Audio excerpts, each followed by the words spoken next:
السلام علیکم جی، میں ہربلسٹ اجاز طالب، کیا حال ہیں آپ کے؟ اچھا، آج کل ٹی وی پہ بھی آ رہا ہے کہ وٹامن سی کی کمی نہ ہونے دی جائے، ٹھیک ہے، اس حوالے سے خاص طور پہ وبا کے حوالے سے، اور ڈاکٹر جو ہیں وہ بھی مشورہ دے رہے ہیں کہ آپ پھل وغیرہ، کنو وغیرہ استعمال کریں، اسی طرح کچھ وہ ٹیبلٹس بھی بتا رہے ہیں جو وٹامن سی کے حوالے سے ہے، تو میں نے سوچا کہ آپ کو کچھ ہربل چیزیں بتائی جائیں جو کہ وٹامن سی کی کمی پورا کرتی ہیں، اور یہ سائنٹیفکلی اپروو چیزیں ہیں، ٹھیک ہے۔ اس میں جو آملہ ہے اس کا بہت بڑا یعنی ایک نام ہے،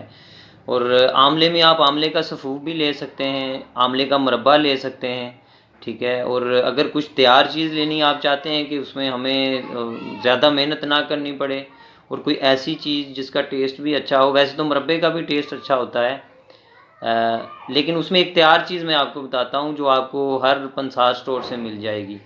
یہ ہے میرے پاس جوارش آملہ، ٹھیک ہے، یہ آملے کا ہی ایک یعنی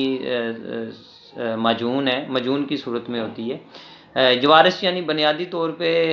اس چیز کو کہتے ہیں حکمت میں جو ہاضمے کے لیے بھی ساتھ اچھی ہوتی ہے، یعنی یہ ہاضمے کو مضبوط کرتی ہے۔ آملے کے باقی بہت سارے فوائد ہیں، ٹھیک ہے، یہ جسمانی کمزوری میں بھی مفید ہوتی ہے، ٹھیک ہے، اسی طرح یہ دل کو بھی طاقت دیتی ہے، معدے کو یہ طاقت دیتی ہے۔ اس کے فوائد اس کے اوپر لکھے بھی ہوئے ہیں کہ یعنی یہ ان کاموں میں مفید ہے، دماغی طاقت کے لیے یہ بہت اچھی ہوتی ہے، اور وٹامن سی کی یہ کمی پوری کرنے میں بہت اچھی چیز ہے، اور یہ چیزیں ابھی سائنٹیفکلی امپروو ہو چکی ہیں کہ آملہ جو ہے وہ وٹامن سی